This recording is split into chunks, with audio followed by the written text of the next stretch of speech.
Hello. Welcome back. Welcome back to the channel. Welcome back to the live. I'm glad you guys are here today, especially all of my people watching the replay. Hey, y'all. How is y'all's Friday going, or whatever day? Because I know some people are going to be watching this in the future. So, whatever day it is for you, I hope today is a good day for you. So, y'all, I'm super excited. Today we're going to be talking about the roles within the home and how that affects the housing economy, how the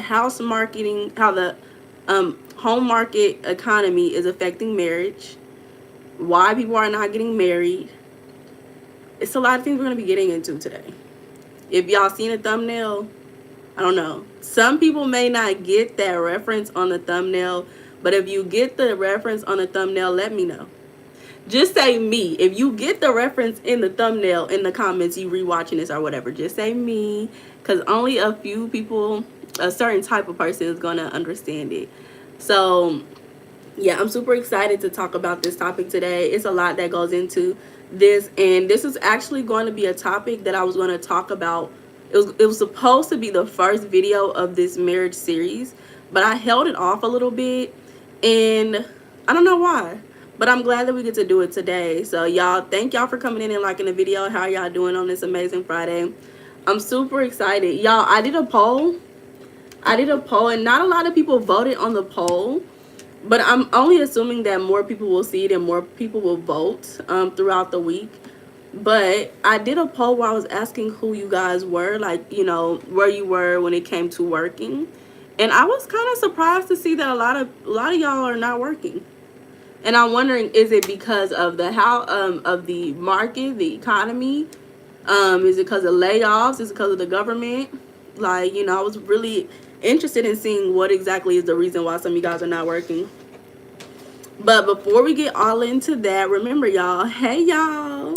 My name is Meiana. I am a sage woman, and I support people like you, both men and women, to build a strong mindset as well as get unstuck. So many people get stuck in a mindset, and it stops them from getting to the career that they want, the jobs that they're passionate about, the money, the relationships, all the things that they want in their life.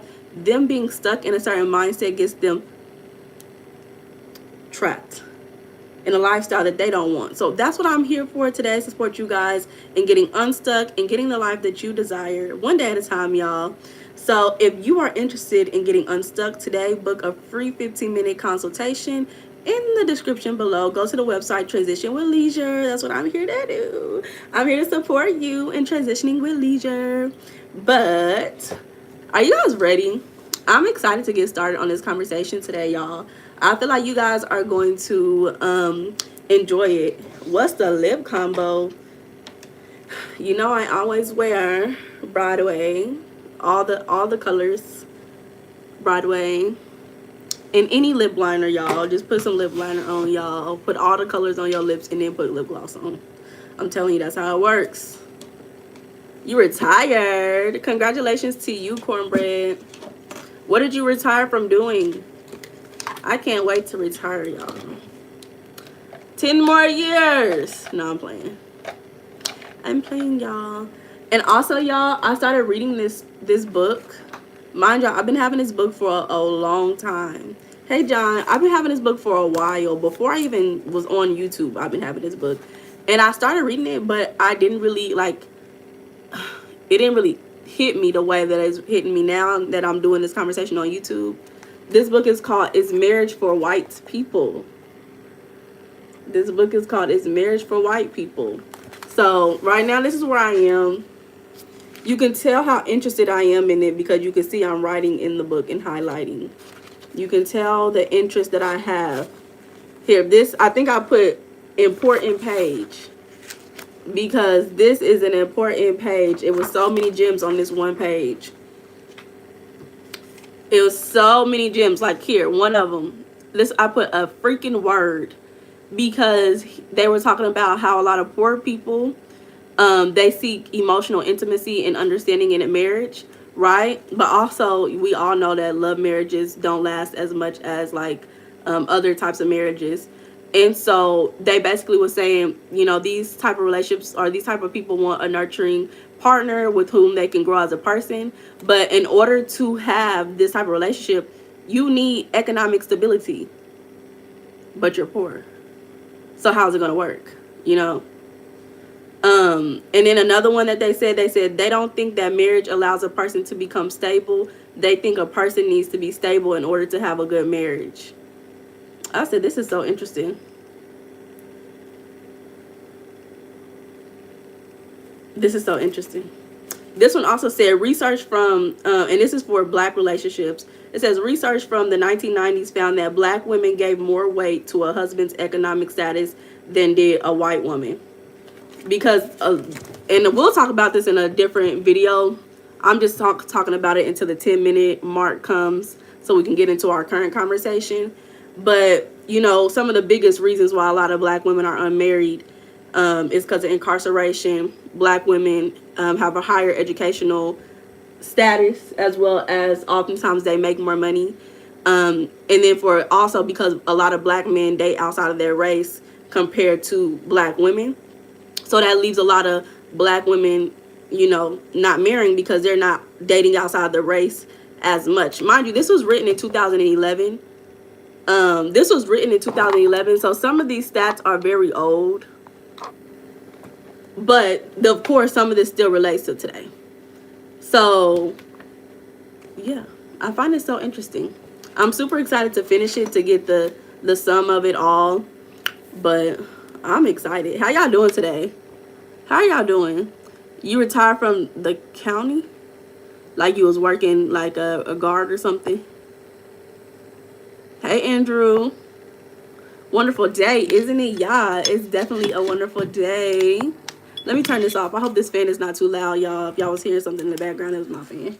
Y'all know I always got my fan on because it be hot. How's y'all's Friday going? One advice I would give to my younger self. You said heck no.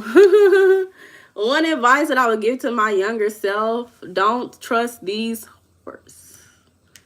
Don't trust them. People are not your friends. People are very naturally selfish.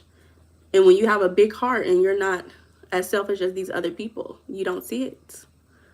So don't trust people. So don't, you know, I grew up in a type of household where I don't think I ever spent the night over a friend's house. Family, yeah, but friends, no. Keep it like that. Don't stay at people's houses. Unless you grown. Hey, Rico, y'all ready to get into the conversation? Did y'all get to see the thumbnail? Did y'all see the thumbnail? What do y'all think?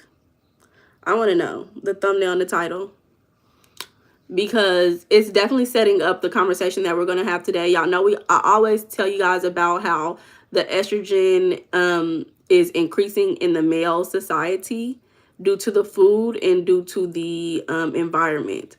It's increasing the feminine hormone in man. And so what does that mean? That means more men are becoming more feminine over time.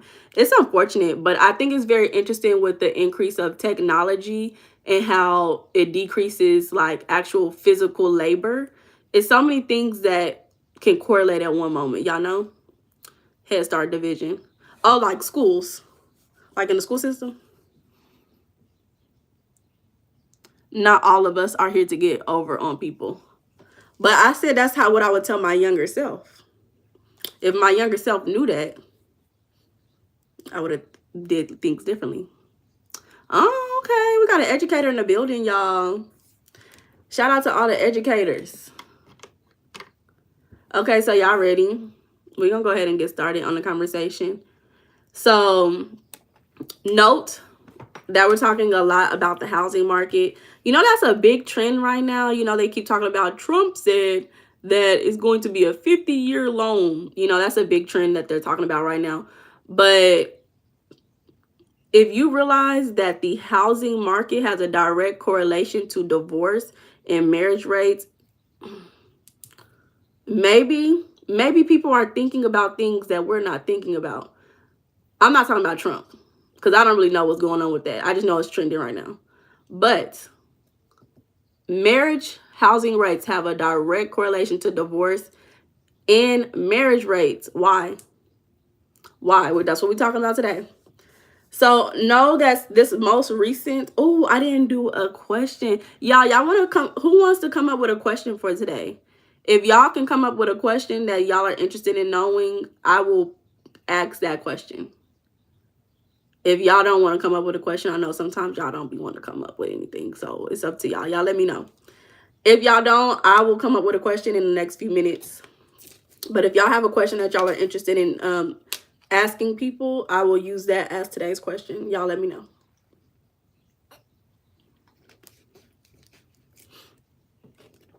So the most recent, okay, have fun. The most recent data shows that when interest rates and rent rises, marriage rates drop 6 to 12% in like 1 to 2 years. So when things get more expensive, more people are like, okay, they're delaying marriage. They like, we can't get married. And also on top of that, people are delaying divorce. So people want to get divorced, but because interest rates and things are so high, they delay that as well. So couples delay marriage because they cannot afford to, afford a household. They cannot afford to maintain a household, pay for the bills, all those things. And what happens is, instead of couples getting married and buying a home together, they just live together and they don't commit either in housing or in legal marriage. This loss of direction can manifest in emotional withdrawal, difficult relationships, and a lack of engagement in the home. Hey, I'm doing well. How are you doing? Not sassy. Okay. So when there's housing instability, that definitely increases divorce risk, right? A lot of people, they have a hard time divorcing when the housing market is high.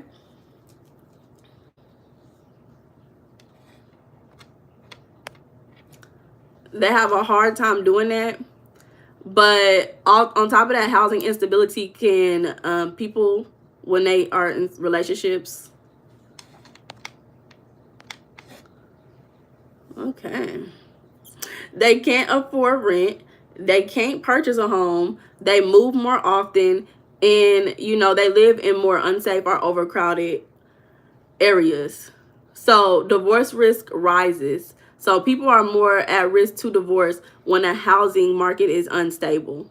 Why? Because that creates a in-house stress. So the economy on the outside is going haywire. So that's affecting the people in the home, and they're becoming more stressed out, right? Cortisol is increasing, and they're less satisfied in their life compared to if there was a more stable housing market.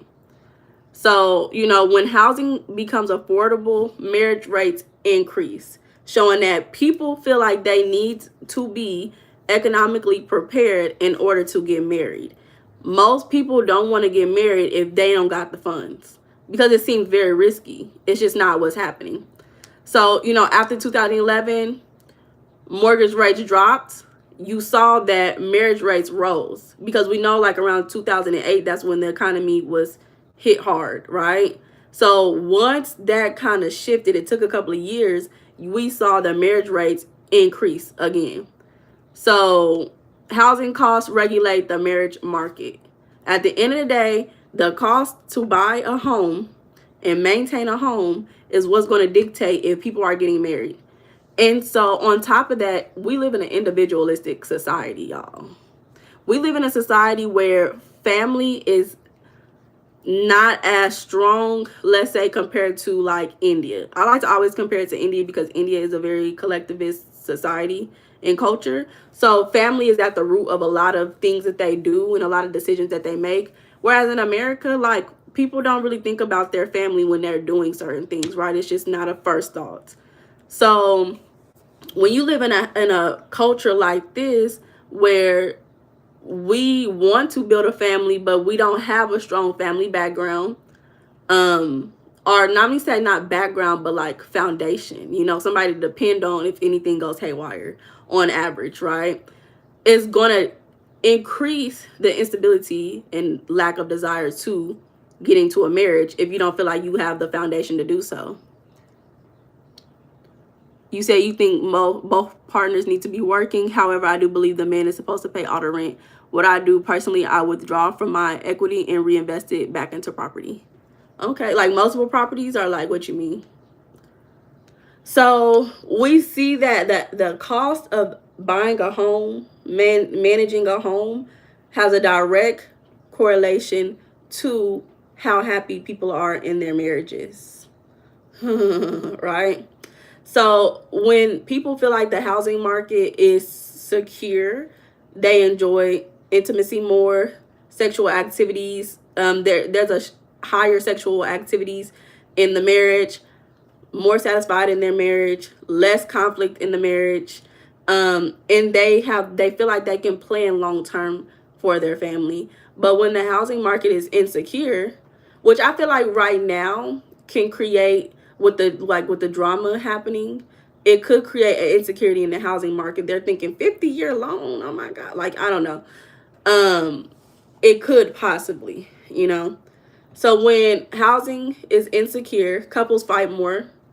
They fight more about money, which we know that money is one of the biggest reasons why marriages don't last, because financial problems. People are blaming each other more in their marriages. They're not as intimate. They don't even spend as much free time together. They don't enjoy their leisure time. They're not having that core glue leisure time that keeps relationships together. And they're less emotionally available because they have so much drama and stress going on because of the housing market. And then we see that the housing that has a direct relationship to the couple's nervous system. We know that when couples come together, they merge their nervous systems and they become co-regulated in a way, right? So when you start having the housing market go all types of ways, that has a direct effect on the economy, and it has a direct effect on marriages in the household, right? So we see that when the home is unstable, especially the individual home, when that individual home is unstable, the marriage is unstable. And we're going to talk more about whose role is what within a home, and what supports spouses in maintaining a regulated home, right? Even when the economy on the outside is going haywire, we don't want the external economy to have a direct effect on our relationships. But that's what's happening for a lot of people. The economy goes up, people emotional nature goes high. It's like, when you know how they be talking about investing, right? They say, investing is not an emotional thing. Investing should not be an emotional thing. But so many people see it, and they are very emotional when it comes to investing. They see that a certain market is going down, they pull all their money out. Then the market go back up. And what happens? Then they regret taking all their money out, because it's like, we should not attach our emotions directly to the economy. It's going to fluctuate. Things are going to go up and down. That doesn't mean we need to destroy everything that we work towards in order to what? That doesn't mean we need to destroy everything we worked for because of what's going on outside of us. So we know at the end of the day, our house is the place that we live. It's a safe place. It protects us from the nature, any storms, heat, rain. It's shelter. It's where we stay. It's a protective container for the life that we are living, right? Just like, have to learn to lose money to make money. Yeah. Financial problems is one of the top reasons why relationships fall apart. So in our earlier video, we also talked about husband. When you look at the original meaning for husband, it means the master of the house, the head of the house. That is someone who manages the home thriftily, manages the home in a way where it is successful, meaning that there's goals that are being met. The needs of the home are being met, right? The husband is the one who binds the home together. Okay, so husband, technically we're talking gender, right? But it could be two husbands in a relationship.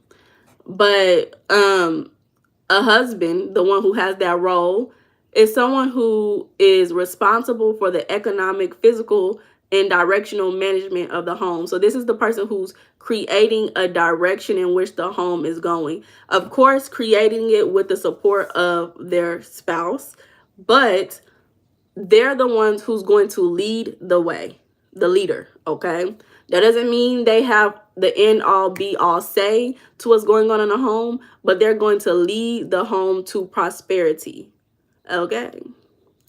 You never put all your money into investing.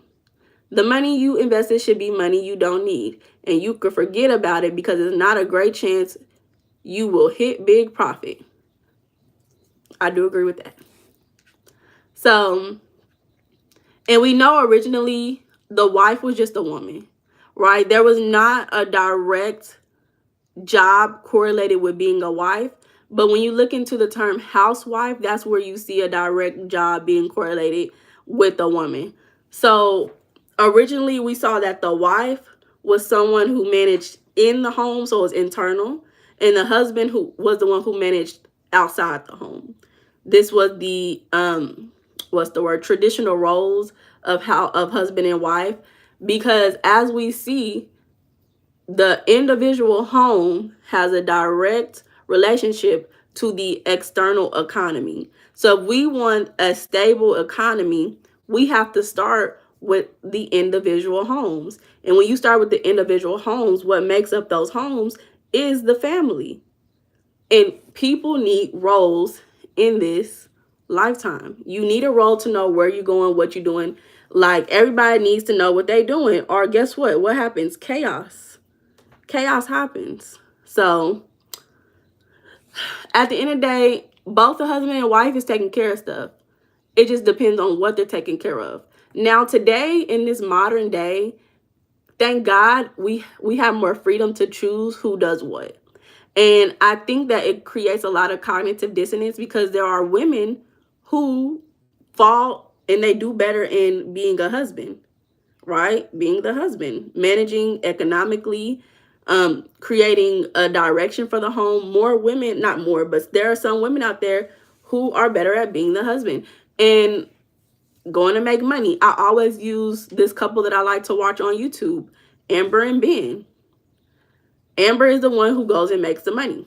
Ben supports Amber, managing her brand. I think he also manages money as well, because I've seen videos where Ben be like, you spending too much, or da da da. Because Ben is more frugal compared to Amber, looking at the videos at least, right? So there are going to be times where the role is flipped, but that is the reason why, as a couple, you have to decide who's best at what and do what's best for you and your spouse, not base it on what society tells us and socializes us to do. So we see that married households are financially more powerful than unmarried households, right? Just because you cohabitate does not mean that you have the same power as a couple who is legally married, right? Oftentimes you see married households, they have a higher net worth. They spend more locally in their community. They are more stable, especially during recessions. Recessions happen. Married couples are often more stable. They have more real estate on average. They raise children with higher lifetime earnings. And combined together, they pay more taxes, so they contribute more to the economy. Also, we see that when there's a neighborhood of married people, of multiple married people, we see that, sorry, y'all, that the crime rate is lower in those neighborhoods. They're not moving as much. They're more stable, and there's more home ownership in those neighborhoods. So we see that when couples get married, it creates a more stable economy altogether, right? And what's happening? What do you see during modern day society? Thank God I'm seeing a lot more people discuss marriage, especially with a lot of the rappers and stuff. Because even Summer Walker just came out with an album. I don't know if y'all listen to Summer Walker, but even she just came out with an album where on the album she's getting married. Now she's getting married to an old white man because she's basically saying, I'm so over dating all these men, these YNs who's giving me so much stress, so let me just go date this white man, this old white man, right? That's the gist of the image that I saw. But it's still marriage focused. Hey, I even seen another rapper who had a video where she was getting married. Like, a lot of people, I'm seeing it a little bit more often in society, right? Right, Andrew? So, you know, when marriages, when married households come together, they purchase more, right? They spend more, so they're contributing overall to the economy. And then they produce more generational wealth on average. That makes more sense because oftentimes as a single person, it's harder to produce generational wealth compared to when you have a two-person income. That's not real marriage. So again, married households support population growth. And they also, on average, because just because people are married don't mean they create emotionally stable children. But on average, you can see more married households creating more emotionally stable children as well. And so at the end of the day, the economy, they prefer marriages over cohabitation. And I was telling y'all that I was reading this story. Was it this or was it my research? No, it was this book. It was in the book. So in this book, it was talking about how marriages have like the laws, the legality of marriages have become more loose. You know, we now have the opportunity to have interracial marriages, same-sex marriages. Like, people can divorce easier compared to 50 years ago. So becoming married has become easier. On top of that, becoming divorced has become easier. So it kind of can become unstable when you have people who can just divorce at whim because they're unhappy with their partner or because identity shifts set in, right? And so what happens when you have people who can just divorce at a whim because of emotions, because they got into a love marriage, now they don't feel loved no more? What happens? Now we have people getting divorced. It fucks the economy up. It fucks the economy up. Seriously. Y'all want a better economy? Get married. And get with somebody who knows the business of marriage. Is not getting married just for love. Love should not be the first reason you get married. This is what I'm seeing. I'm telling you. This is what I'm seeing. So the economy prefers people who are married over people who just live together, just regular couples who just moved in together, because those type of people, they're going to move more often. They're going to separate easier. They don't combine finances the way that a married couple would on average, because not every married couple combines their finances, but more often they do. They don't invest in real estate as much. Obviously, married couples are going to want to find a home to live in, but two people who just living together, they're not going to care as much to invest. Like, I was watching, y'all know I love Ramit Sethi, right? I was watching his video recently of a couple, and the man owned the home. He owned the home, but it was a couple that lived together, but they were cohabitating. And she was like, I want to move. Like, I don't, I want to be on the home as well, but we don't have to be married. But it was kind of like they had a very unstable relationship. And it was like he already owned, I don't know, y'all. It was a lot. So it's like looking at people who just cohabitate together, it just seemed like unstable. Also, people who just cohabitate together, they're less likely to look long-term into the future. So y'all just boyfriend, girlfriend. Y'all just, that's all y'all are. There's no future. So at the end of the day, just having two people who's in a relationship, live together, is more unstable. And the economy needs stability. And I was so intrigued knowing that there has actually been marriage advertisement via the government in the past, like in Atlanta, in different states. Different states have promoted marriage on billboards, on TV ads, because they want a better economy because they know that via marriage creates a stronger economy. So married couples are more predictable when it comes to economics, all that, the money. They're more predictable. They stay in the place longer. They can have dual incomes, and they invest in the economy more. They build longer term wealth. They own assets as a couple, as a relationship. So marriage at the end of the day creates structure for the economy because it creates stable households. Make sure y'all like the video, y'all double tap. They're more predictable, which the economy needs something that's predictable. Long-term tax, they invest more, not invest, but they contribute more to taxes. Generational wealth, all those things. So a couple of the studies that I saw when it came to this topic, about economic stability and relationship stability, one of them showed that economic hardships predict lower satisfaction, increased conflict, and higher breakup rates in relationships. And economic stability strengthens commitment, emotional availability, and conflict resolution. So many people have their emotions directly tied to the economy.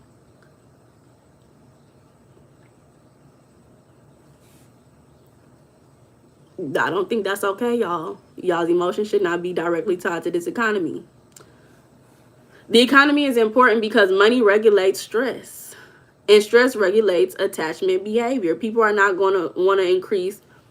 People are not going to want to have a safe, stable attachment with a partner when their money is all fucked up and they feel like they can't live their life and they not safe in their life.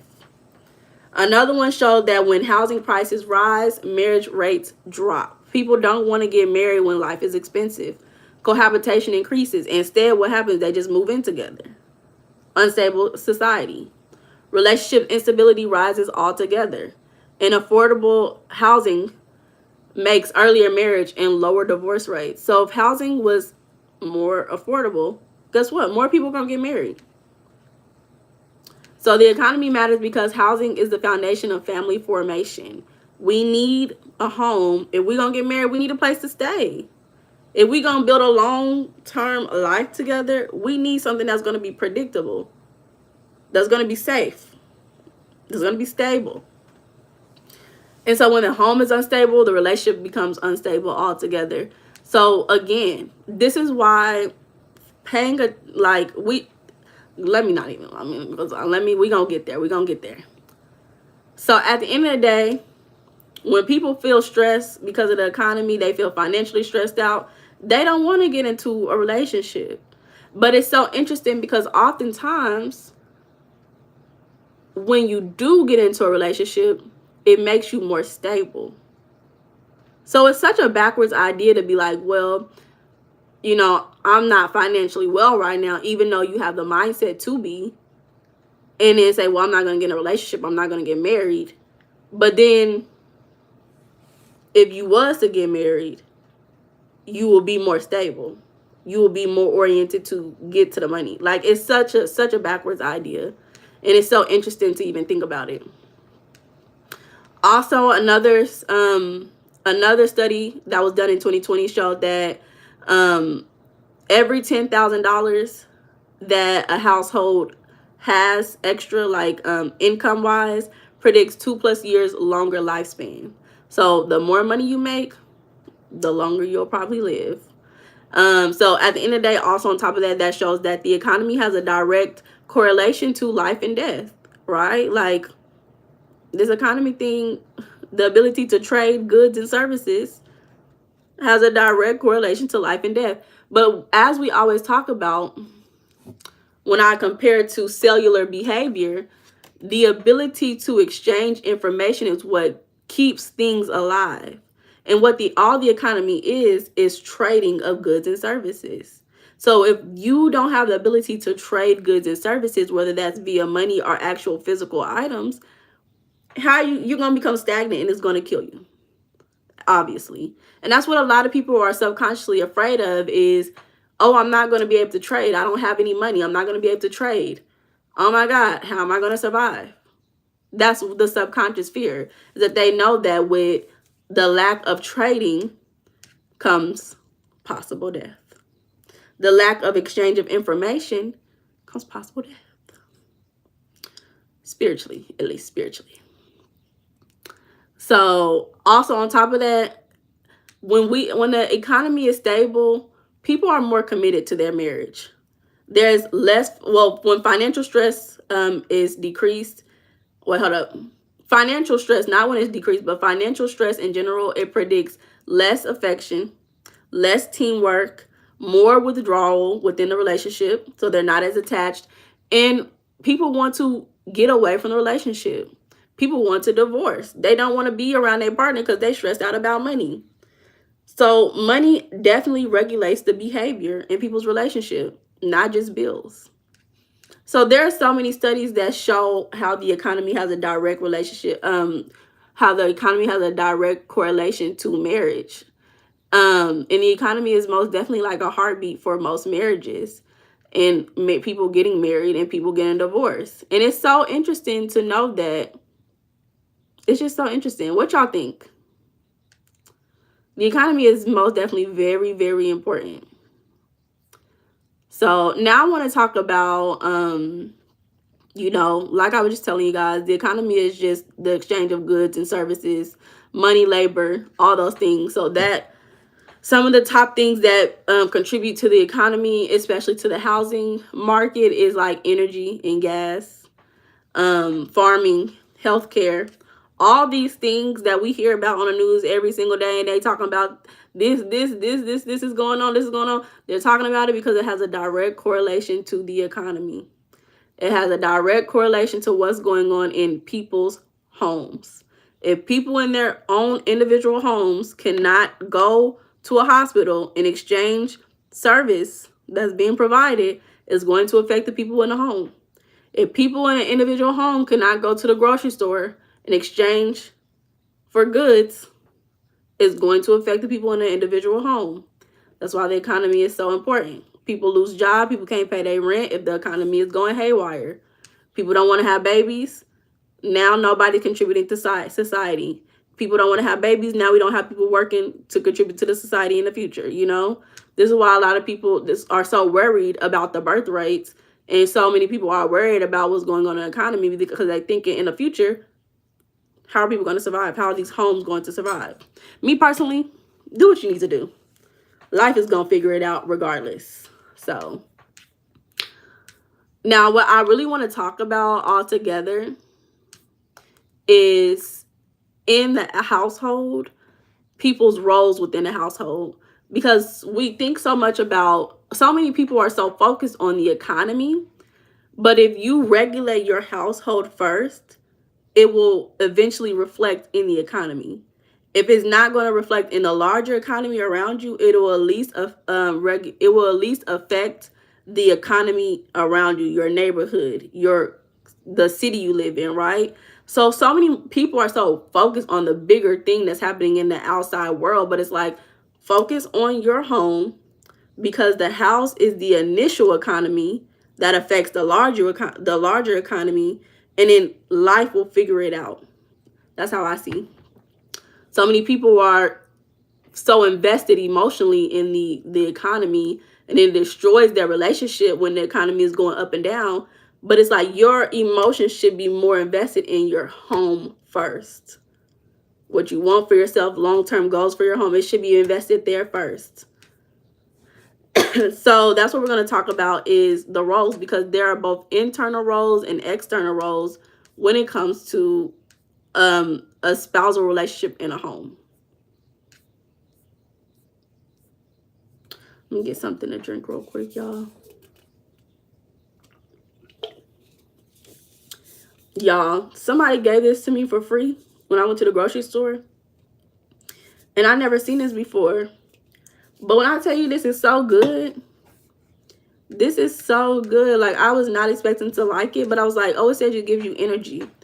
And I don't drink energy drinks. I don't drink energy drinks. But it was like, what is this? It's sparkling water. Oh, it's so good, y'all. Oop, what just happened? It is so good. So, where are we at?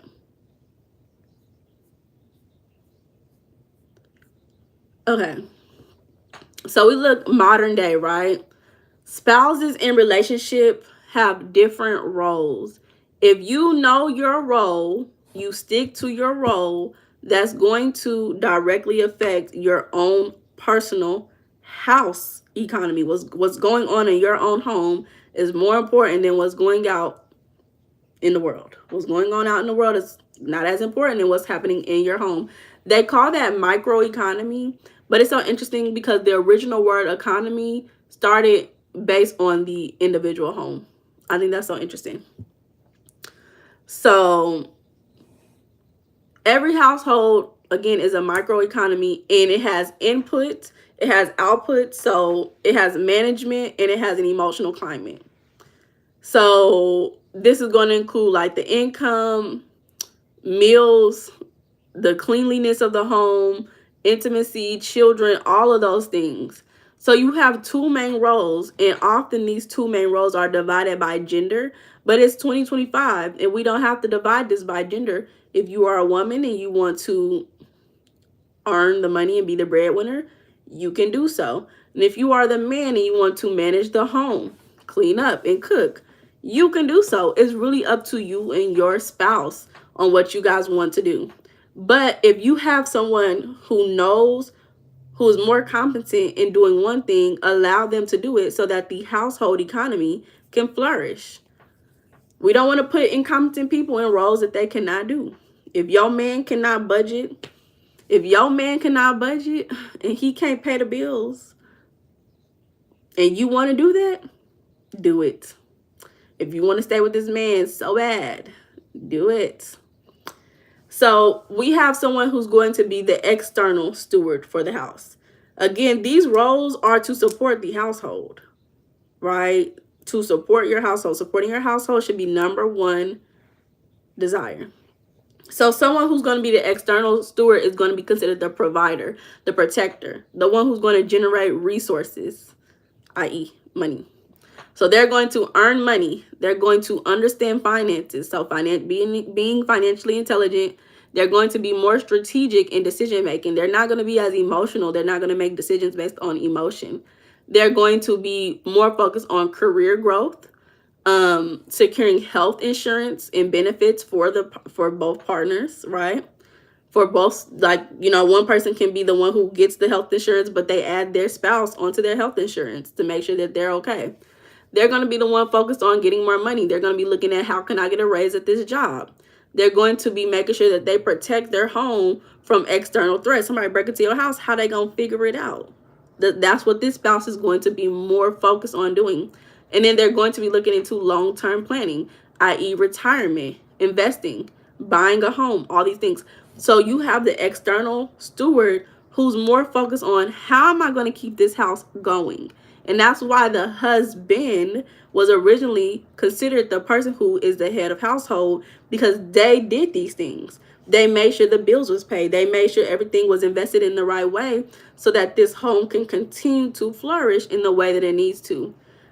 And so why this person is beneficial to the economy, why we need someone who's the provider, protector, and the resource generator, and that's their main job in this relationship, is because it increases the total household income.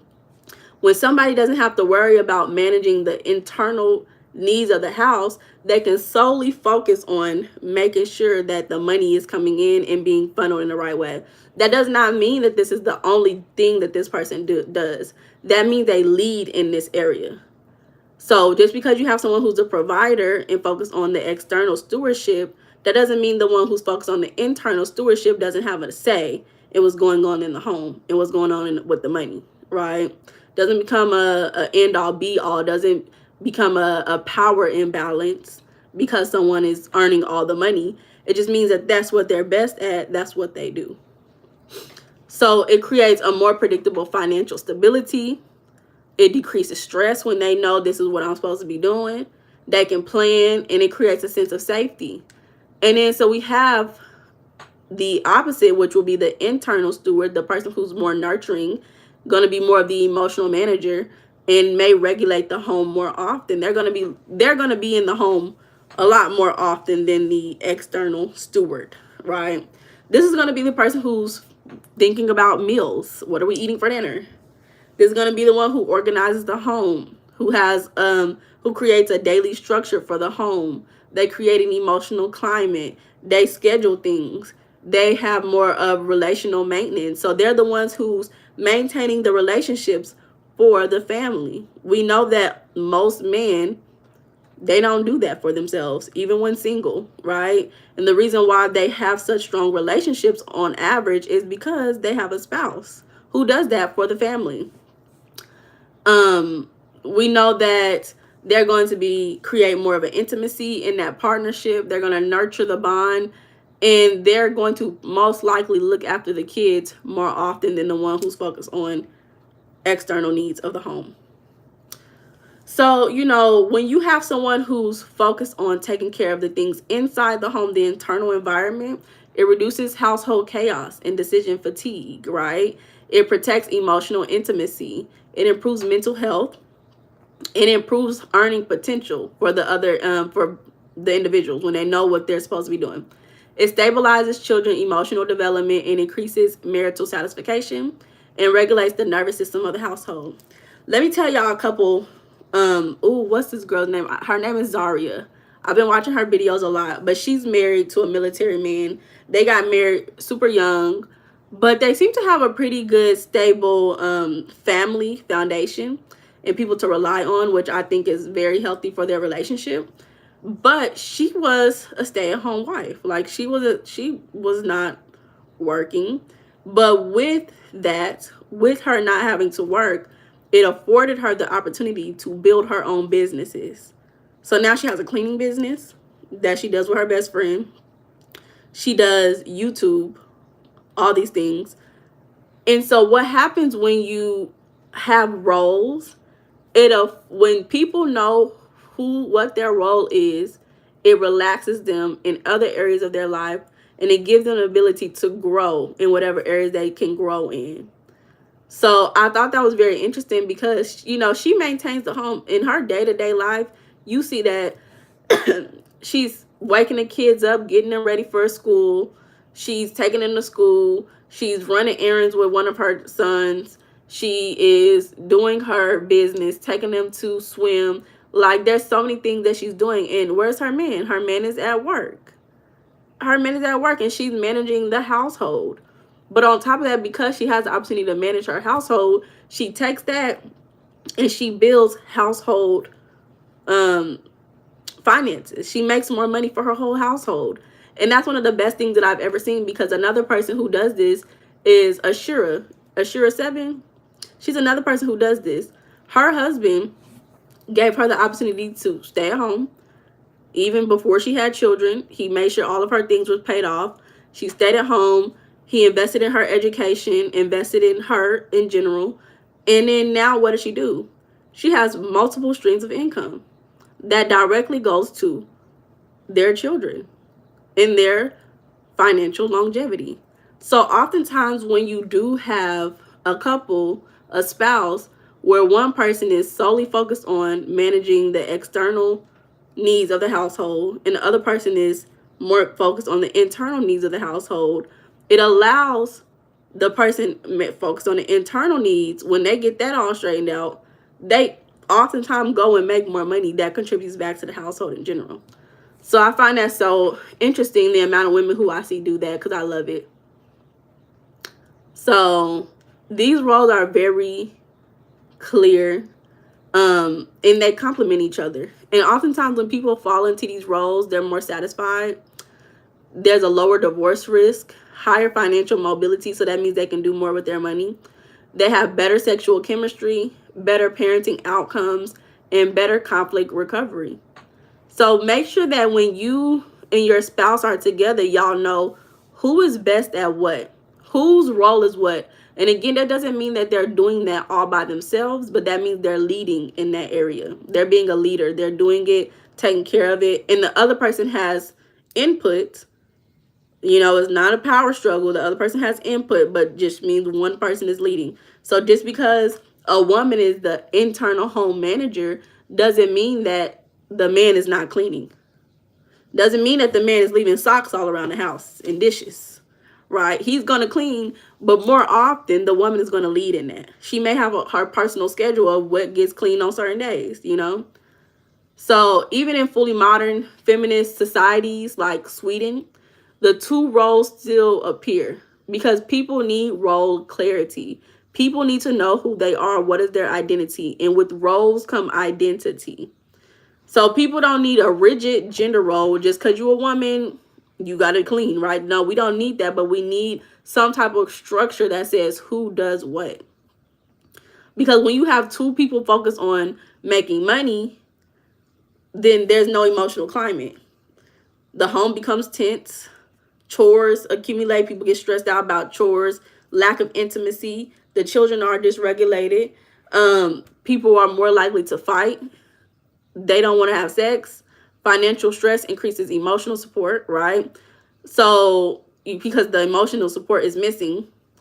So at the end of the day, that's one thing is going to directly affect the external economy. When your home economy is going haywire because you have two people more focused on making money than managing the home.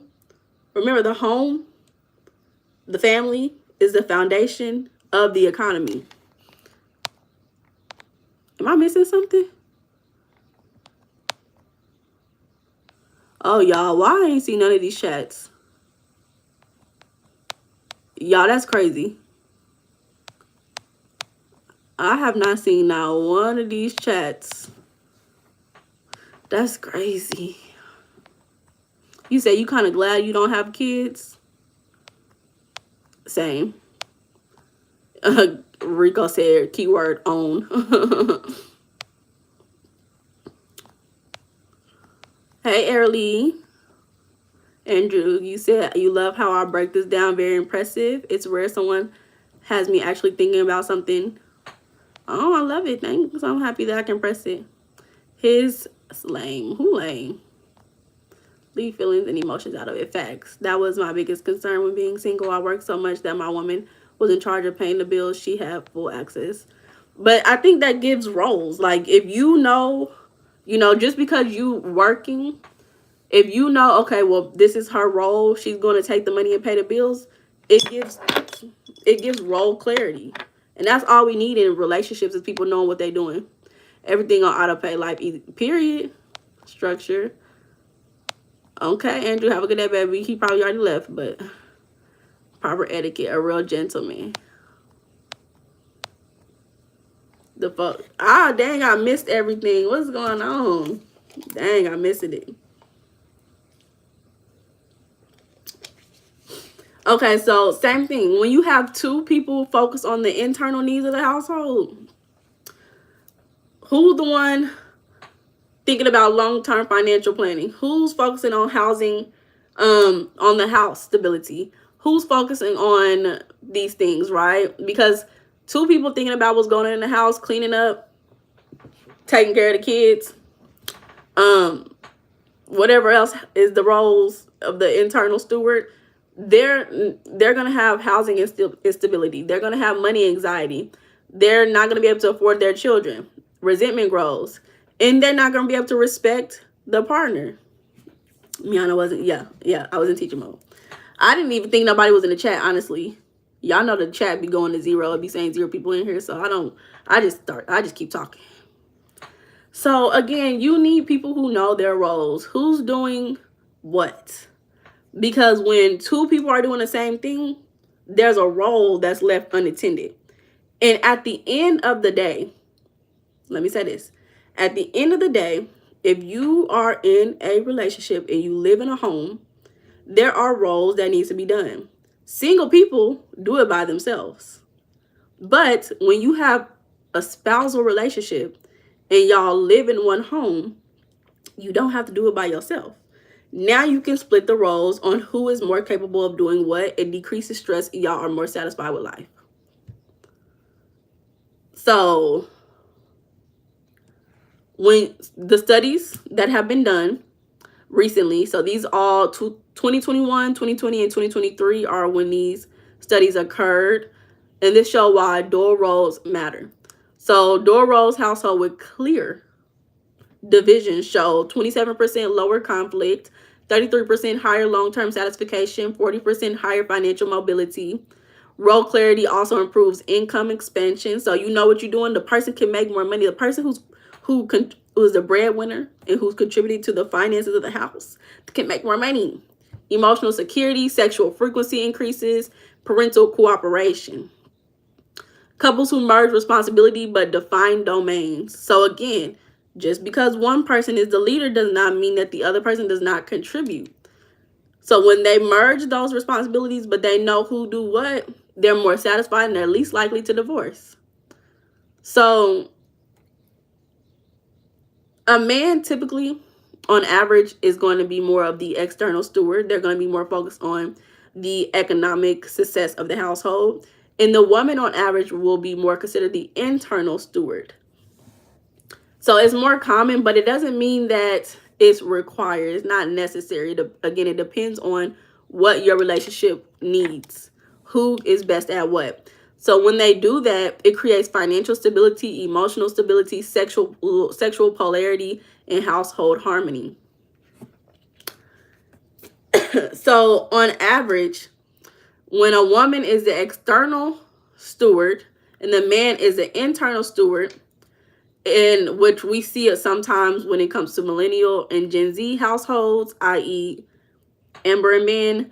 I don't know any other relationships that I see like publicized like theirs for me to give another example. But if I do happen to come across any other examples, I will include that. So at the end of the day, that relationship, they have clear roles. And for the same way, it creates high emotional safety, lower conflict, strong partnership, and shared power balance. So it really depends on who you want to be. What role do you desire in your relationship? And we're going to get into a little bit of these roles, in my opinion, a little bit, So at the end of the day, people are going to have a different percentage. It's never 50-50. And this is a personal example that my grandmother, who's been married since before I was born, told me, is that sometimes it's 100-0. Sometimes it's 60-40. Sometimes it's 20-80. The roles can fluctuate depending on what's going on in your household. But as long as you know who's supposed to be doing what, it gives more stability and structure. And you can discuss it along the way. So, when it comes to the example of both share roles, so maybe even 60-40%, most common in our current relationship, our current society, the key is primary responsibility, right? So who's primarily responsible for doing something? It's not about equal everything. It's not about you, okay, we're going to vacuum this floor. You vacuum half the floor, I vacuum the other half. We going to pay this rent.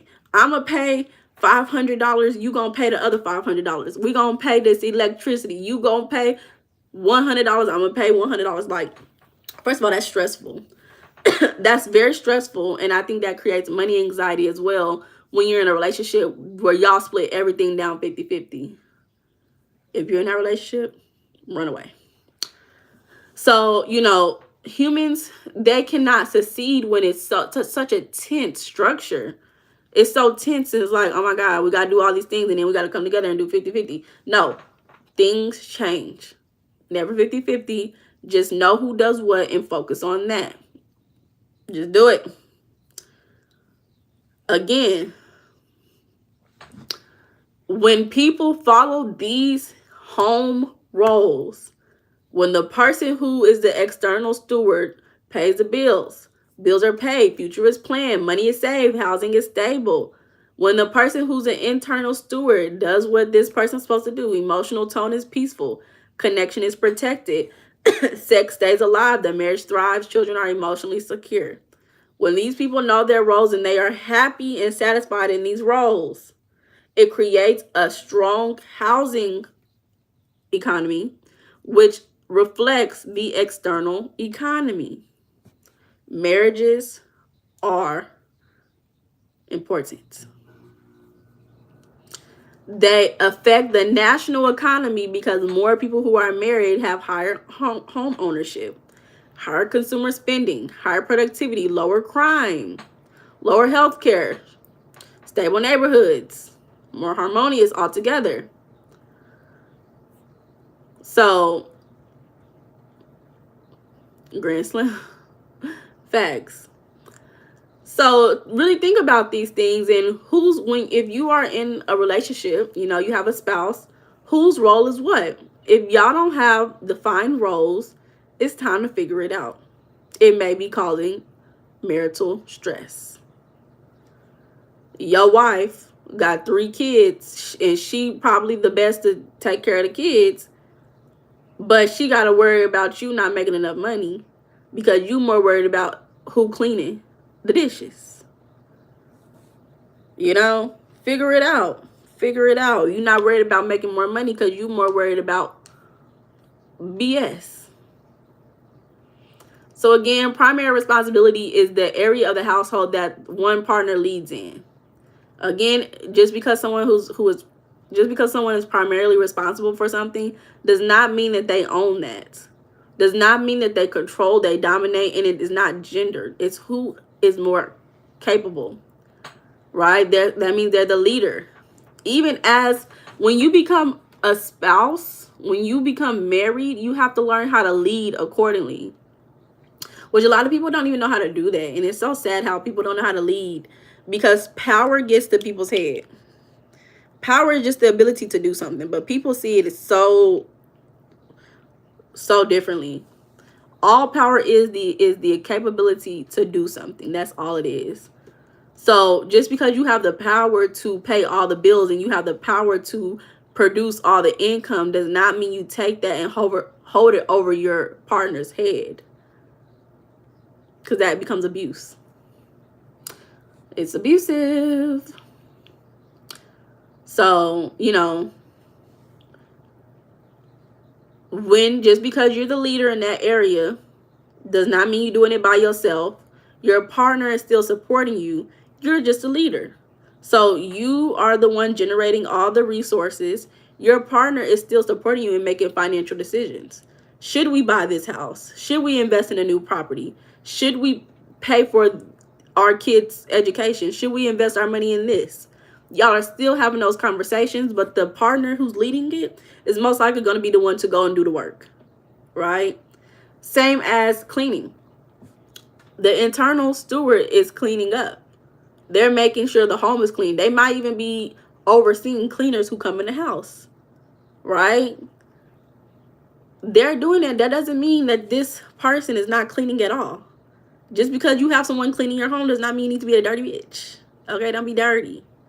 Even people, y'all ever heard of people who have cleaners come in, but they still clean up before the cleaners come? Don't be dirty. Okay. Don't get lazy just because someone becomes a leader. You still need to be a support system. Someone leads, you have to be supportive. No structure can stand up without some form of support. Don't leave your partner hanging. And that's another reason why so many people feel so lonely and feel so marriage is hard, because people think that, well, this is my partner's job. What does it have to do with me? Everything. You're supporting them in doing it. Support them. Facts. Don't be dirty. So again, have roles, but don't become a dominating person.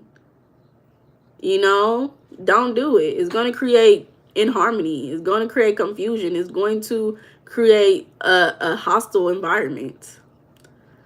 So, example, both partners may make money. You live in a dual income household. Both people making the money. But one manages the financial plan. They're looking at it like, okay, I shared the Google Doc, the Excel sheets of our finances and our budget. Did you see it? Okay, I'm the one who did the Excel sheet. So let's talk about it. Oh, we spent $600 on groceries this month. Well, how about we try to do $550 next month? Let's go down $50, Have a conversation. Another one, sorry, I'm trying to get comfortable. So both spouses raise the kids. But one coordinates school and logistics. I was just hearing a conversation today. With one of the students, somebody had called their dad, and it was like, oh, the dad is always at the school. Anytime that there's a problem, they always call the dad, and they're like, he's gonna always get come. Yeah, okay. Anytime the kids has an issue, the dad is always there. But then the lady called the dad, and she was like, okay, I'm gonna send you an email. And he was like, oh, no, I don't deal with emails. Send it to the mom, because she deals with all that. She deals with the email. She deals with all that, but I'll be there. So it gives a clear role of who does what. Maybe the dad don't like to deal with technology, but now they have that role, and they can manage their children and raising their child better. Maybe both partners cook, but one makes sure that they get the groceries, right? It just creates a safer, more stable environment for your home when you know who does what. Lack of confusion, lack of resentment, no competition. Because when you got two people trying to make money, it can subconsciously create competition and insecurity. Especially, like, for example, if the woman making more money than the man, now not only could the man have a higher chance of being insecure because he's comparing himself to society, which tells him he needs to be the breadwinner. Crazy. So these are some of the things that we have to think about when it comes to the economy. We can't solely focus on what's happening in the external world. Facts. We cannot focus on what's happening in the external world. I like that, John. Work on your partner's weaknesses. Make sure you strong in those areas. Try your best. And if neither one of y'all is strong, pay for the service. Invest in the service. So, when we have these confusion in roles in the household, again, direct relationship to the housing market. People not buying houses no more. As you can tell, like I was mentioning earlier, estrogen is increasing in the male society due to the environment and due to the food. What are the men doing? What are the men doing, right? And when you don't have men working or even working out, how are they increasing the hormone testosterone that makes them more masculine? What's happening? So now we have this direct, damn near war zone with the male society who's becoming more feminine over time. And what happens? Now they're asking women, what do you bring to the table? They're asking women these questions instead of focusing on being the external steward. Because who cares about every other woman in the world? You go find your one woman and focus on your one household. But the problem is masculine insecurity has increased, and because they focus on the economy instead of their own home, they don't want to get married. They don't want to take care of a family. They don't want to do it. And you see women going back into the workforce. Women are, finding ways to make more money. Women, in a way, are becoming polar opposite, where they're becoming more masculine. Maybe not in hormones, but with the things that they're doing, right? They're becoming breadwinners. They're doing all of these things. Now, who has what role in the household? Who has what role? We got to think about these things. We see that men around the age of 25 to 34 are buying fewer homes than any generation before them because they're less confident. They may not have direction in their life, no life trajectory. They feel economic pressure because they so focused on what's happening in the economy, the external economy. They have no sense of leadership or responsibility. There's an increase of being passive, and they don't have a reason to get married. They're like, why should I marry you? Well, like I said, what do you bring to the table? And on the other hand, you see that women are buying more homes as an individual unit than men, right? This is what's being seen. So women are seeking the stability independently. They like, well, if I can't get a man, I'm still get what I need. I'm gonna get my stability. Men are not stepping up into that provider role as often as they were in the past. So then that decreases the role, the identity and roles, in knowing who does what. You know, there's a cultural confusion around masculinity. You know, some men are suffering economically and making money. They feel like they're not making as much money as they would like to. And again, hormonal shift in the male society is occurring. You know, this is not to talk down on men, but this is what's actually happening in the real world. And it's directly tied to the economy. And like, it's directly tied. Again, about with male testosterone, there has been a 30% drop in 30 years. This is studies done by Harvard. This was in what, 2020 to 2023? So with that testosterone decreasing, it decreased ambition, risk-taking, competitiveness, desire to pursue leadership, decreases drive to protect and provide, decreases the motivation to get married, decreases confidence in financial decisions, and decreases likelihood of buying home.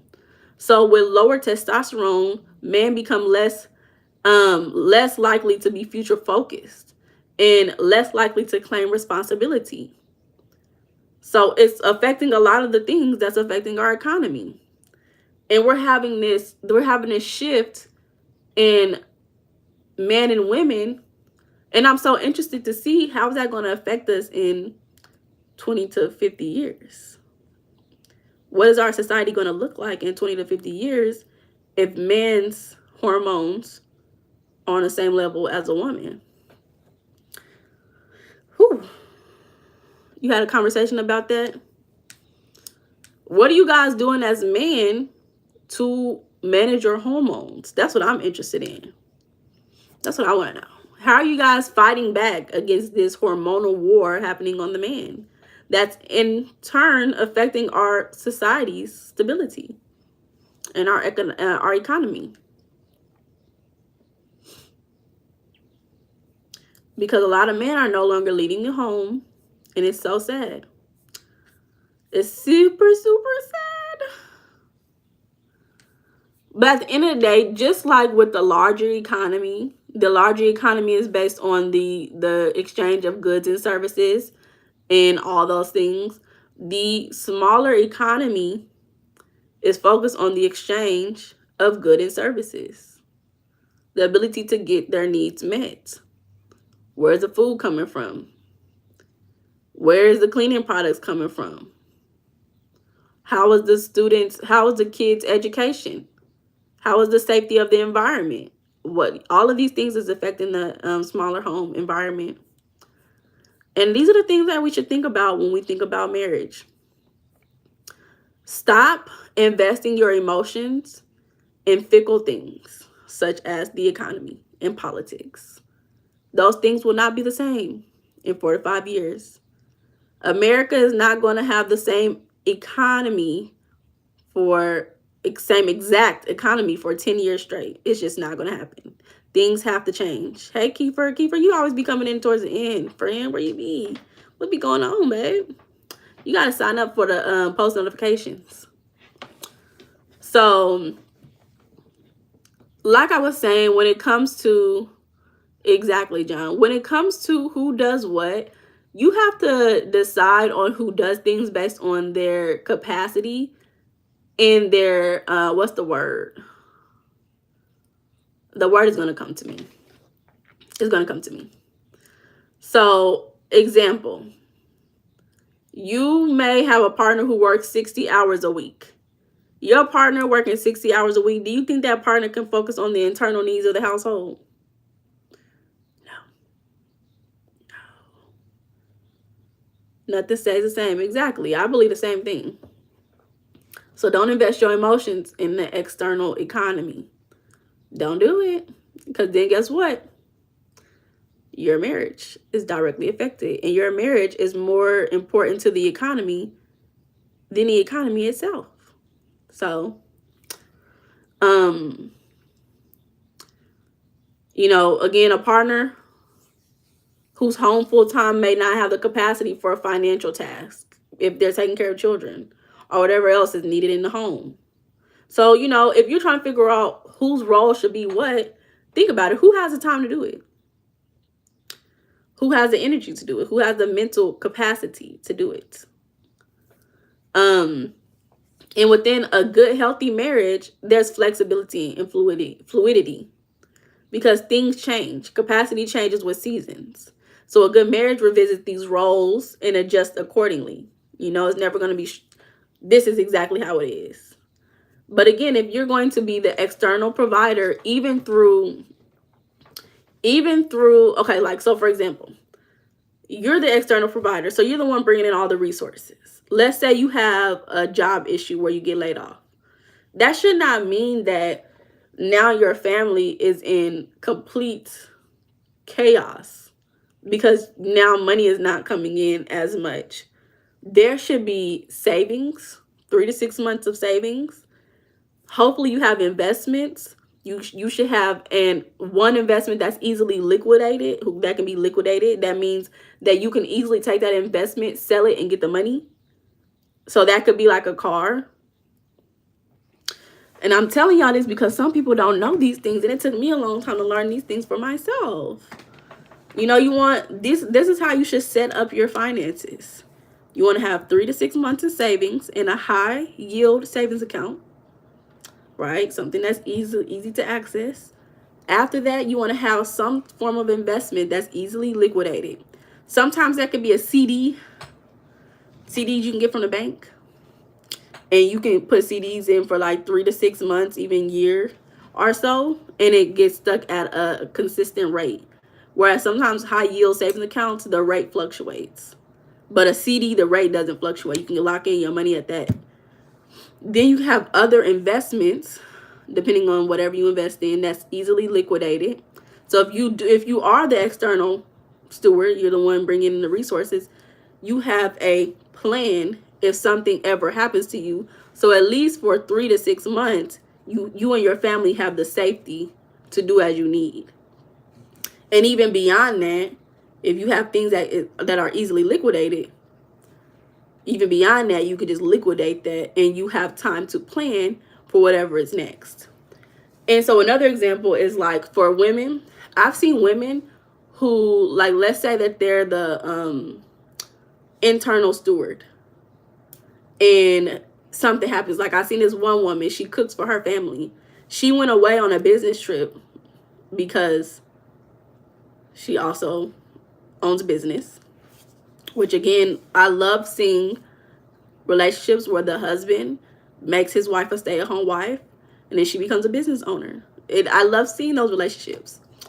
But she went away on business, but she made sure to cook for her family. So her family had meals, various meals for like a week. This is when people know their roles, they know how to plan accordingly. Okay? And when you think about who does what, we also have to think about who has a desire to do so. That's the person who should lead. You have the desire to be financially in charge. Do that and do it well. And have your partner to support you. So leadership should match what people take pride in. What are you most proud of doing for your home? Do it. Because interest creates excellence, So these are the questions that you want to ask yourself to decide who should do what in a household, to create household roles and responsibilities, to know who is doing what, to create less stress in your household. Number 1, who is most skilled at this? 2, who is most consistent with this? 3, who has the personality type for this? 4, who has the bandwidth for this right now? 5, who genuinely cares about this area of need? Who cares? Maybe the person who's making all the money does not care to clean up. And maybe the person who loves to clean, because there's so many women, I'm using women as an example, but it doesn't have to be gendered. But I know so many women who love to focus on making sure their home is clean and would prefer to do that than going out and making money. People have preferences. So when these people have a clear role, again, lower conflict, more satisfied in their relationship, more financially stable, they can make decisions better because they know what their role is, and there's less resentment. But the problem is when people don't know their roles, or when they have role conflict where 2 people want to do the same thing, what do you bring to the table? 50-50. You got to help me pay these bills. When people don't have clear roles, it creates dissatisfaction. And also when people are not speaking on the roles, when there's a lack of communication on the roles are not defined. Roles, not rules. ROLES. Turmoil. Exactly, Rico. You get 2 different people trying to lead in the same area, you know, and that eventually means somebody's not leading in another area, and people are not competent in the roles. You got to put that's the word I was looking for earlier, is competent. We need people who are competent. So every home runs like a micro economy to the larger economy, and that micro economy actually has a greater effect on the larger economy, right? It's like they correlate, they feed into each other. And so when the economies fall apart, when the wrong person is the manager, make sure you're in the right roles in your relationship. I like to be all around player. I feel like LeBron. LOL. So that is the conversation that I have for you guys today when it comes to roles in the household. Now you got rules. Crazy. Oh, rules. I did just add that. Y'all see the rules? I had to add the rules. You know, people be crazy. People don't know. They're like, what's wrong with these people? They be in a whole different world. But yes, I do have some rules. Y'all like the rules? But yeah, that's all I have for the conversation today. I'm super excited. You said why? Because of me? Not just because of you, friend. Everybody had a role to play in me creating these rules, even strangers.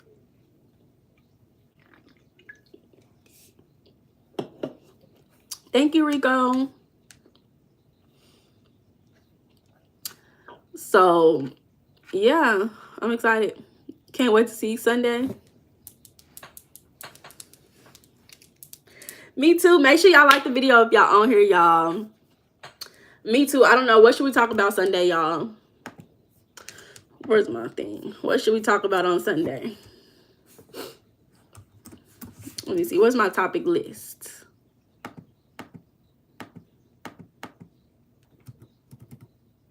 Okay, let's see.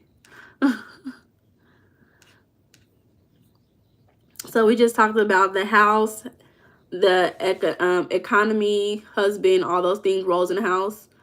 Let me see. Hold up. Here we go. The last video that I plan to do for this conversation is going to be preparation for marriage and dating for marriage. That's going to be the very last video. And the video before that is going to be 7 reasons you shouldn't get married. So those are going to be the last 2 videos that I'm thinking right now. So we're going to be like this: if don't get married. If you can't do this, don't get married. 7 reasons. And then last one is going to be maybe I should do 7 ways to prepare for marriage and date for marriage for married-minded people. But some of the topics, like I was telling you guys, this is the book I'm reading. And I do believe I'm going to finish it because I'm very interested in what's happening in this book. So I think that when we have our cultural conversation, it's going to be more focused on America. Y'all know that when I talk about culture, I've been thinking more about internationally, like India or like Europe and stuff like that. But I think I'm going to focus on American culture and white and black people. I do have a lot of white and black people on the live, so I think that would be good to use this book as a conversation starter. So, let's see. I know most of the time people are on Mondays, so I think maybe on Monday we'll talk about marriage and money. Money Mondays. I like it. So maybe we can do that on Monday. So what should we do on Sunday? Marriage and community. Oh, psychology of marriage. Maybe we can do that. Psychology of marriage on Sunday. So either marriage and community or the psychology of marriage. Chris, I don't ever feel like that. You know you your own individual friend. California native. I think that's where you're from.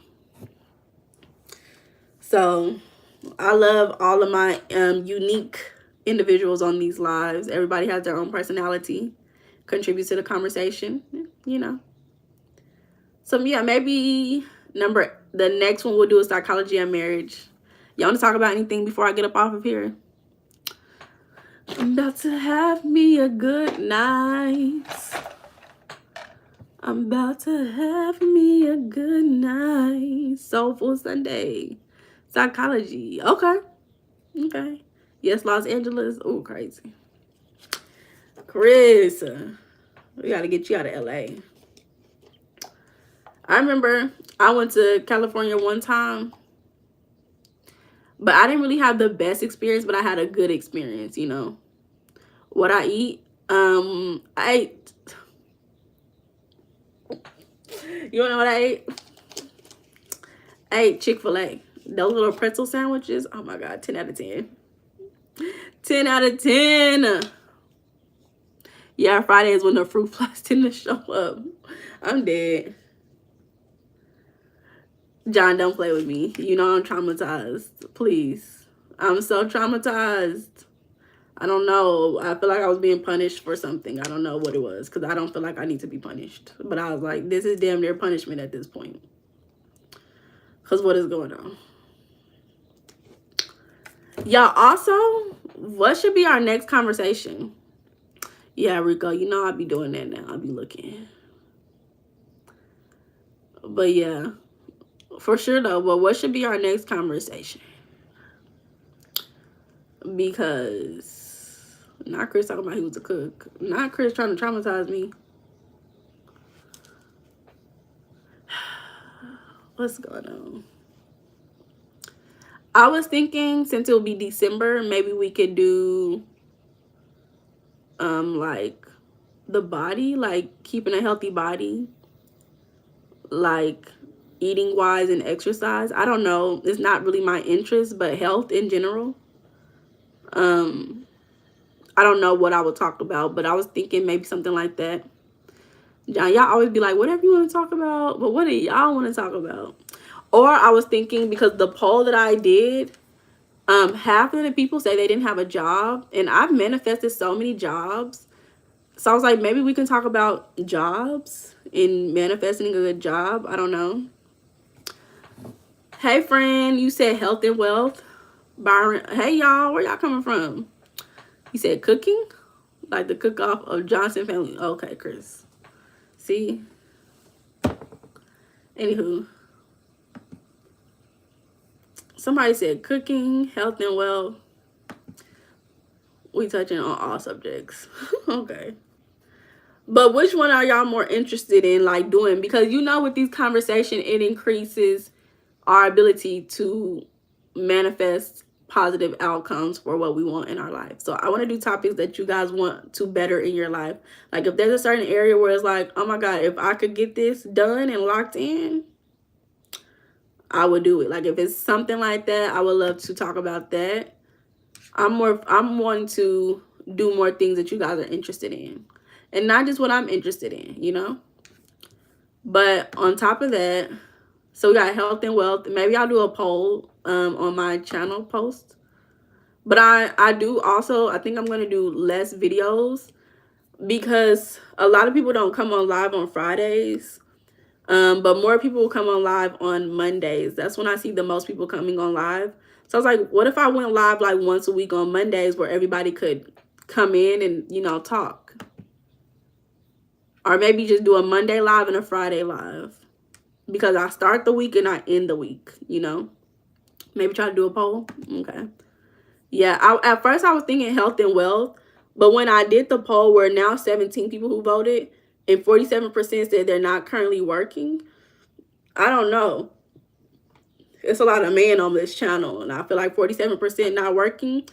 It could be like how Cornbread said earlier, he's retired, so you know we don't know why everybody's not working. But I wouldn't mind talking about how to manifest a job. Byron, you must not be working either because you said you got money already. Okay, so that could be another reason why a lot of people said not currently working because they already got the money. They retired. Who knows? But I would love to talk about manifesting a job because I've done it way too many times. I've done it a few times. So either way, you been missing me. That's why y'all need to turn y'all's post notifications on. Chris, you said working and having a job is different. What? Why? How are they different? Did you vote in the poll, Chris? Go vote in it and tell me which one you chose.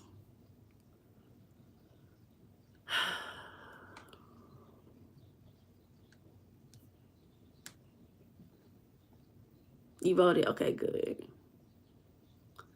Good. So yeah, y'all. I'll think about it. Whatever on my heart. Yeah. Whatever is on my heart will be the one that I do. Is we're hearing a woman speak good English. Interesting. Where are you from? And then you hear Chris talking about I ain't votes. Y'all are a hoot. Y'all are crazy. Y'all gonna see more like videos from me though. I think what I'm gonna do is decrease lives and try to record more videos for you guys. Yeah. What am I doing tomorrow? I don't really have any plans. I have like a couple of quizzes I need to do for school, so I'll probably get that done tomorrow morning. Okay, I'll go. Thank you. So I have a couple of quizzes to do. I have a couple of other things to do. But other than that, I don't have any plans. Y'all know Thanksgiving break is coming up, so y'all know I got me some time. So I'm just like, please hurry up, Thanksgiving break. Because I plan to like go and hang out with my people during that time. You know, six pack. Point me out like that. I gotta point you out, Chris. You point yourself out. And I have to point you out because Deep talking about it's rare to hear a female speak good English, and then you come in, Chris, talking about I ain't votes, and you a male. I just thought that was so funny and interesting. Y'all know something else? Y'all know I started doing the Apple experiment again. Let me see if I have the old one that I can show you guys if you guys don't remember. But I started doing the Apple experiment again with my older students. And it's been such an interesting experience. But this time I didn't put water in there. The first time I put water in it. And this was the outcome, right? If y'all remember. You from Indiana. Oh, so what? It's country out there. So this is the original one that I did. And I had put water in it. So you can see this is the mold that grew. And like, I still have these. And I think I'm going to keep them for a while to see. Because even still, this one is getting old, of course. But it's not as moldy as this one. It's crazy. So the new one, I didn't put any water in it, and it's still mold like the bad apple. It's not molded like this one, but it's still molding. And the crazy thing about it is that the bad apple is actually molding on the actual jar. Like mold is growing on the actual jar, and the good apple is not mold on the jar. It's crazy to see. So I've been trying to show my students, like, you see how bad apples, you affect the environment that you're around. And if you hanging out with people with bad apple energy, you're going to be affected. You know, you hang around 4 rich people, you're going to be the 5th. You hang around 4 poor people, you're going to be the 4th poor person. Who are you hanging out with? And who do you want to be? It's really up to who you want to be. Because if you're okay with being poor, then, you know, who cares? Who cares? Do what you want to do. So that's been really interesting. And I love doing this experiment because it really does support classroom management and keeping students with a healthy mindset. Because even earlier, after we did this, one of my students, she was stressed out, and I saw her just take a deep breath, and she went back and was like, I got this. And I said, yeah, you got this. So yeah, great guys, things are going well. Oh, you mean that I speak with intelligence, not into worldly subjects? Oh, thank you, friend. Yes, yes. No, don't show us that.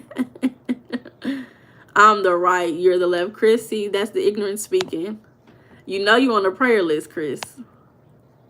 Yes, Rico, for sure. So, I'm really, you know, I love it. Love it, love it, love it, y'all. Even there was this lady who pissed me off. It was a teacher who pissed me off. And she out for the past like couple of weeks. I didn't have to see her. I don't have to really see her that often, thank goodness. But I was asking myself, like, how am I supposed to confront this lady about what she did? Because, bitch, you pissing me off. Like, you don't even have to act like that. And so today, I was leaving, and she was walking into the building. And I had to think quickly, because I've been asking myself, how am I going to approach this situation? And so, you know, I said, you know what? I'm just going to start killing these hoes with kindness. And so when she saw me, she got her phone and looked down at her phone. She was about to try to walk past me looking at her phone. And I said, have a good weekend. And she didn't respond to me the first time. Make sure y'all like the video, y'all. If y'all on the live, like the video, y'all. Double tap. And so she didn't respond to me the first time. So I said it again. I said it louder. Have a good weekend. No, I didn't say it like that, but I was like, have a good weekend. And she looked up and she said, oh, you too. You know, I don't ever see you. Do you have multiple campuses? I don't ever see you. And I was like, yeah, I do. That's why you don't ever have to see me, whore. Y'all know that's how I talk when I get irritated. I didn't call her a whore for real. I was like, yeah, that's why you don't ever have to see me. And that's why you stuck here in the same place, in the same room every single day. And that's why you so mad and you had an attitude with me, because you really mad at your own life and you trying to push that on me because you're a bad apple. And I'm so sick of bad apples pissing me off. But I'm getting better. I'm getting better every day. I'm overcoming it. So I killed her with kindness. And I feel like I kind of like interrupted the negative mindset that I had about this lady, because now I don't even think about it. I'm like, you know what? These people are really not that big of a deal. Like, I'm wasting energy on people who, you know, I'm wasting my thought energy on people who in real life, like, they don't really matter. So I'm just going to start calling people bad apples. They may not realize what I'm saying, but I know what I'm saying. And I'm going to start being like, you're a bad apple, and I'm not going to give you any more of my energy because you're going to be all-consuming, and you're going to waste my life away. It's the same with you guys. I'm going to take this picture down. Oh, there ain't no reason to be sorry, y'all. We all have to learn our life lessons, and this is just one that I've been dealing with, because she's not the only person who be pissing me off. She's not. She's not. So I've been learning my lesson, and I'm starting to ignore them, because I used to be really good at that when I was younger. I used to be so good at not caring about anybody. I don't know what happened. It was like an overnight flip where things just started pissing me off. When I was, older, way older. Cause y'all know I'm 48, so she gotta be like 75. So yeah, y'all, you know, as we go through life lessons, this is just one of those lessons I've had to overcome. And I've been asking myself, like, why is this a life lesson? Like, this should not be that big of a deal. Like, I be stressing about stuff that should not be that big of a deal. And it's just, it gets so old. But you know what? I'm going to keep it pushing. Because I'm not letting nobody else take me to hell no more. No, 48, Chris. Y'all know I'm 48. I don't know why I be playing.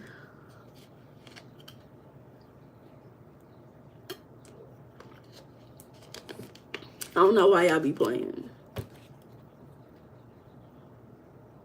Exactly, John. Exactly. So, and it's crazy because I've been dealing with like 100-year-olds stressing me out. I don't know. They be older than me. They older than me. And they stress me out. I'm like, how y'all so old still cranky like this? So you can go back in time. Not exactly. Wish you can master time travel? Just do it in your mind. Mental time travel. You don't take nothing from people now, John. LOL. Why, Rico? Is it because you like 38 too? You like, I mean, you 52? Is that what it is, Rico? Because you 52? Yeah, I think that's what it is. But yeah, y'all, like I said, I'm just gonna start calling people bad apples and going about my day.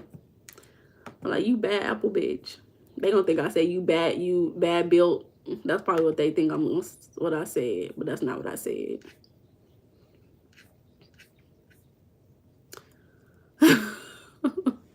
You like seeing different reactions? Chris said, if you 48, I'm 8. Chris, you know you act like you 8. Don't play. Don't be playing, Chris. I don't even know why you playing.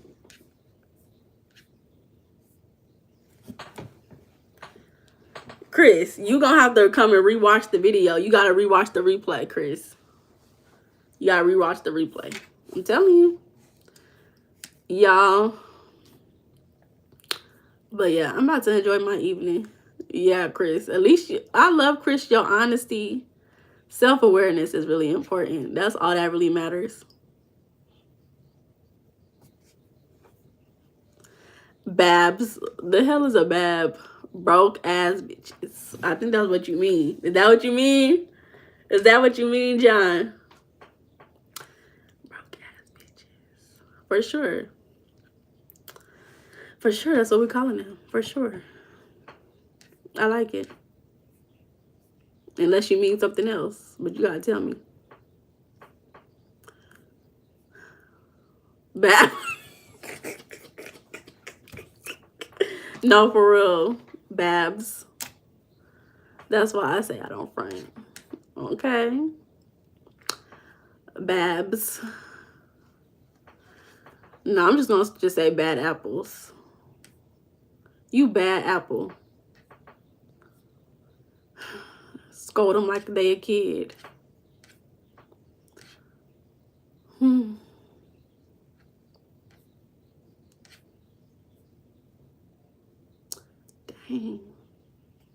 Just like job and career. You be playing with your job and career too, Chris? Please tell me it's not so. Please tell me it ain't so.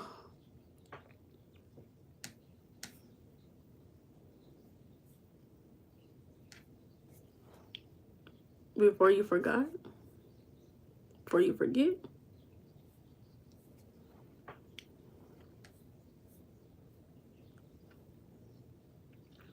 Yes. Change it now, please. Change what? Or change your friend?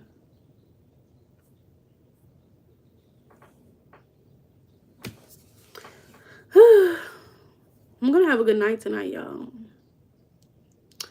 I don't know what I'm about to do, but I'm about to do something. Well, I do know what I'm about to do. I'm about to do something. I'm about to do something. When we go back to karaoke. Hold up. Give me a second.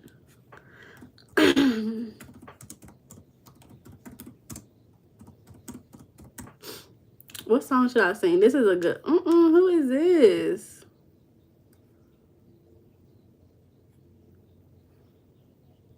Hi, Jorge. Welcome back to the live. What song should I sing, y'all?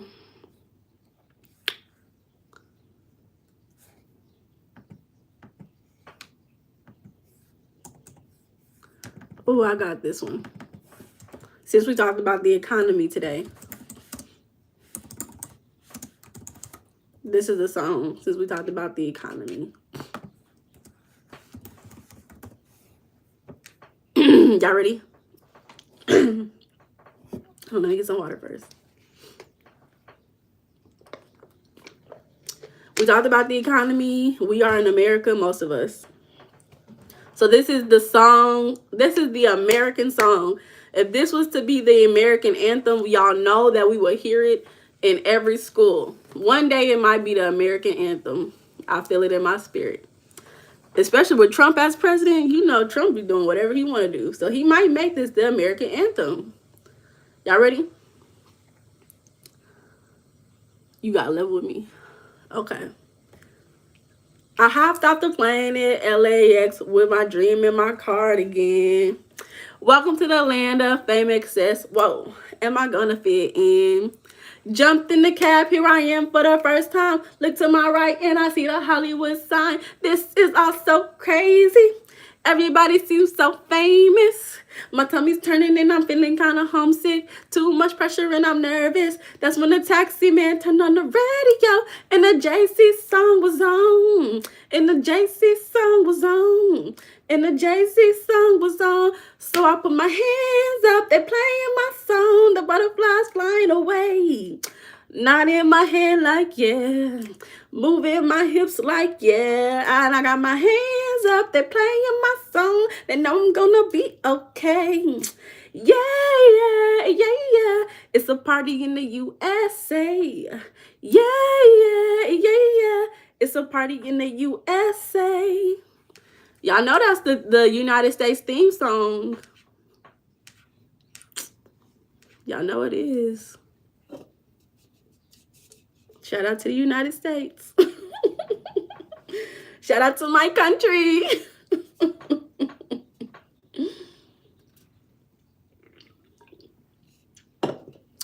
No, but for real, I think that's a good way to end the live for today. Shout out to the American princess, Miley Cyrus. Okay, y'all. Period. I was getting y'all remember, book y'all's free 15-minute consultations, y'all. Y'all need a job, okay? I'll talk to y'all later. Y'all have a wonderful evening. Bye.